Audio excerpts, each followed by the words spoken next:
За, соёлын яам гэж шинээр байгуулагдсан. Биеийн тамир спортын улсын хороо гэж бас одоо шинээр байгуулагдсан байж байгаа. Энэ одоо орон нутагт ер нь ямар бүтцтэй байх юм?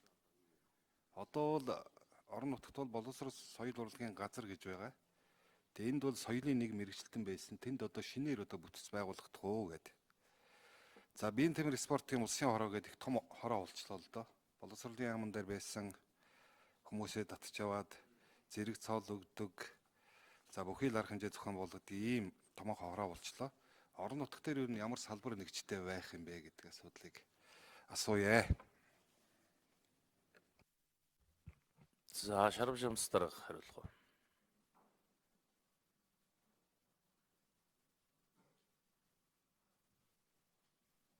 За, ажлын хэсгийн 2 дугаар микрофон. За, сайн бацгаана. Их төвшин гишүүний асуултанд хариулъя.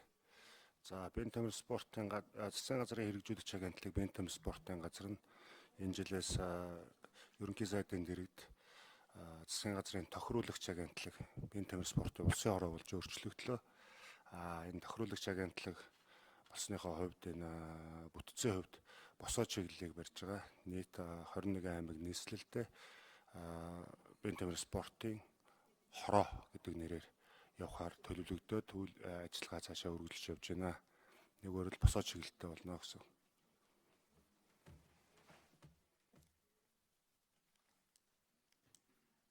За, Чулуун сайд нэмж хариулъя.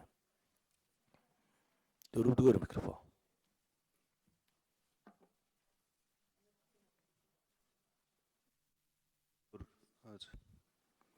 За, баярлалаа. Тэгэхээр энэ соёлын яамны шинэ бүтц бий болсноор бол гол үйл ажиллагаа маань бас энэ соёлыг түгээх, орон нутгийн соёлын өвийг хамгаалах олон асуудлууд бол байгаа. Тэр дотроо одоо орон нутагт бол боловсрол соёлын газар гэж байгаа юм.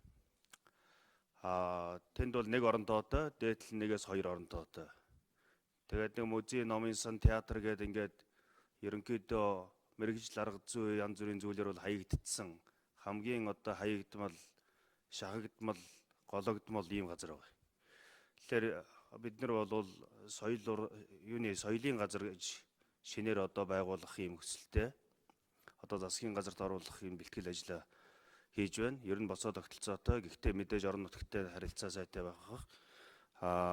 Тэгэхгүй бол энэ орон нутгийн соёлын мэрэгжилтнүүд музей, номын сангийн мэрэгжилтнүүдийн маань чадамж нэлээн сул дорой болчихсон. Ер нь л нэг тийм байдалтай байгаа та бүхэн өөрөө бүгдээрээ мэдж байгаа. Ялангуяа орон нутгийн гишүүд.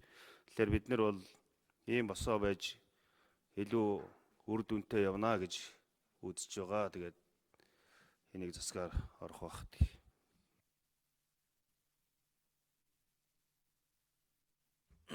За, их төвшин гишүүнд нэмэлт тодруулах.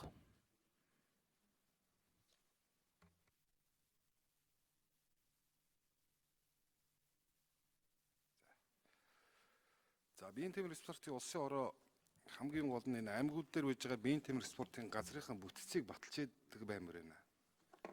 Ингэхгүй бол нэг аймгийн засаг дарга биеийн тамир спортын газрыг бүтцийг баталдаг. Жил болгон одоо бүтц нь одоо нэмэгдээд явж идэг. Дасгалжуулагчдын тоонч гэсэн нэмэгдээд явж идэг. Цаашдаа энэ биеийн тамир спортын газрын бүтцийг биеийн тамир спортын улсын хороонд батлаад дасгалжуулагч гэхээсээ илүүтэй энэ мэрэгчлүүдэнгүүдийг бас ажилуулах ийм шаардлага бол байгаа юм билээ. Энэ дасгалжуулагч нар бол клубын систем шилждэг юм уу? Ийм байдлаар цаашдаа ажиллавал үр дүнтэй юм байна гэсэн ийм бодолтой байгаа шүү гэдэг бас хэлье. За, ундрам гишүүн асуулт асууя.